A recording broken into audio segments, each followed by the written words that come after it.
ಬೆಂಗಳೂರು ಹೊರವಲಯದಲ್ಲಿ ಪರಿಶೀಲನೆ, ಬನ್ನೇರುಘಟ್ಟ, ಜಿಗಣಿ, ಚಂದಾಪುರಕ್ಕೆ ಭೇಟಿ.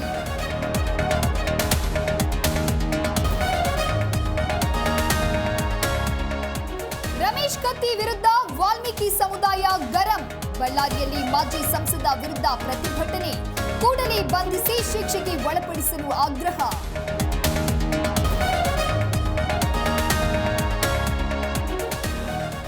ಐತಿಹಾಸಿಕ ಮೈಸೂರು ಸಿದ್ದೇಶ್ವರ ಸ್ವಾಮಿ ರಥೋತ್ಸವ. ಆರಂಭದಲ್ಲಿಯೇ ರಥೋತ್ಸವದ ದಟ್ಟ ಮುರಿತ. ರಥದ ಕರ್ಜು ಎತ್ತುವಾಗ ಬಾಯ್ಬಿಟ್ಟ ಮರದ ದಟ್ಟೆ. ವೈದ್ಯ ಕೃತಿಕಾ ಹತ್ಯೆ ಕೇಸ್, ಆರೋಪಿ ಮಹೇಂದ್ರ ರೆಡ್ಡಿಗೆ 14 ದಿನ ನ್ಯಾಯಾಂಗ ಬಂಧನ.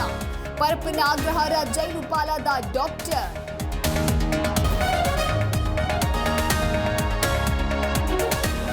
ಭಾರತ ಆಸ್ಟ್ರೇಲಿಯಾ ನಡುವೆ 2ನೇ ಏಕದಿನ ಪಂದ್ಯ.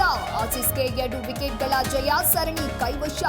2 ಪಂದ್ಯಗಳನ್ನು 0 ಸುತ್ತಿದ ವಿರಾಟ್ ಕೊಹ್ಲಿ.